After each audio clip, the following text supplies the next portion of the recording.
Hello hi, കുറേ ദിവസമായി video ആയിട്ട് വന്നിട്ട്. മരുമോള് ഇവിടെ ഇല്ലായിരുന്നു, അത് കാരണം കൊണ്ട് വീഡിയോ എടുക്കാൻ പറ്റിയില്ല. അപ്പം ഇന്ന് സ്രാവ് കറി വെക്കുക കേട്ടോ. എങ്ങനെയാണെന്നല്ലേ, മല്ലി മുളക്, മല്ലി വറ്റൽമുളക്, പിന്നെ തേങ്ങ വറക്കുക. നന്നാണ് വറക്കിട്ട് നന്നായി അരക്കുക. ഹലോ, അപ്പം നമ്മളിതേ സ്രാവിൻ്റെ ഉണക്കസ്രാവാണ് കേട്ടോ. അത് കഴുകി എടുത്തു. എന്നിട്ട് തേങ്ങ, മല്ലി വേണം കേട്ടോ. മല്ലിപ്പൊടിയല്ല, മല്ലി മുളകും വറുത്തിട്ട് തേങ്ങയും കൂട്ടി വറുത്ത് അരച്ച് ഇതിലേക്ക് ഒഴിക്കുക.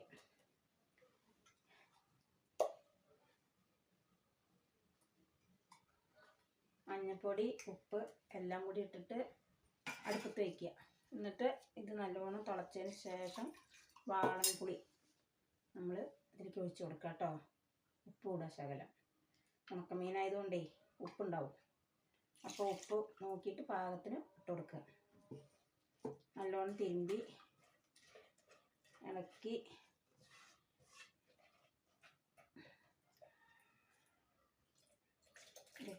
കുറച്ച് വെള്ളം വയ്ക്കാൻ പാടുള്ളൂ കേട്ടോ. ഒരുപാട് വെള്ളം വയ്ക്കാൻ പാടില്ല.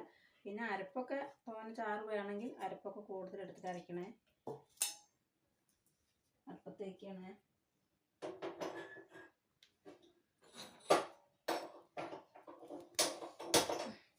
അടുപ്പത്ത് വെച്ച് കഴിഞ്ഞത് തിളക്കട്ടെ കേട്ടോ. ഹലോ, അപ്പം നമ്മുടെ സ്രാവ് കറി ആയിട്ടുണ്ട്. അതിലേക്ക് ചെറിയ ഉള്ളി താളിച്ചിട്ടാണ് കേട്ടോ. താളിച്ചിട്ട് നിങ്ങളങ്ങനെ വെച്ച് നോക്കണം കേട്ടോ. എല്ലാവരും കാണണേ. കണ്ടാൽ മാത്രം പോലെ ലൈക്ക് അടിക്കണേ.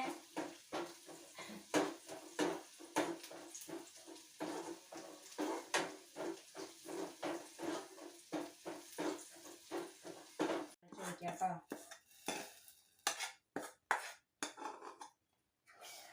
അങ്ങനെ നമ്മുടെ സ്രാവ് കറി ശരി.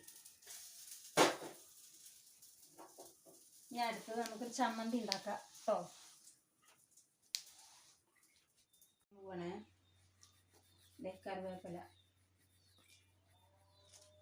വറ്റൽമുളക്, ഇഞ്ചി, ചെറിയ ഉള്ളി,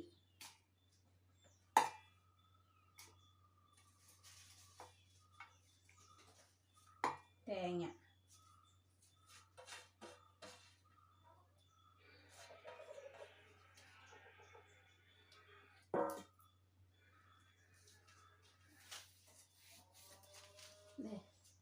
പുളി,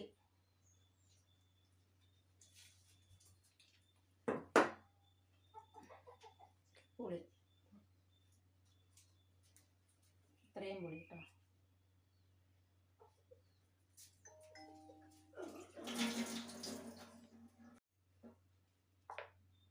ഉപ്പ്,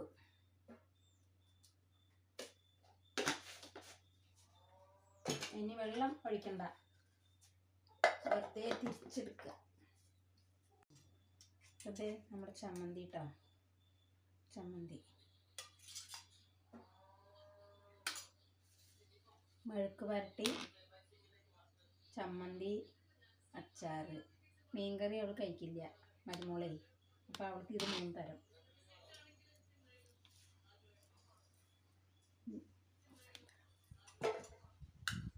ഇത് ഇനി കറി വിളമ്പിയിട്ട് കാണിക്കാം. പോയോ? കിട്ടില്ല, കിട്ടിയ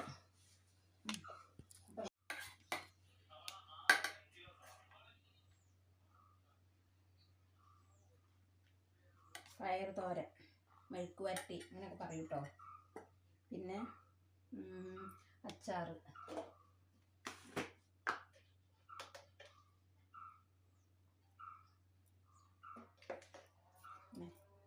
ഇപ്പം നമ്മുടെ കറിയാണ് കേട്ടോ. അപ്പം ഇനി അടുത്ത വീഡിയോ ആയിട്ട് പിന്നെ കാണാം.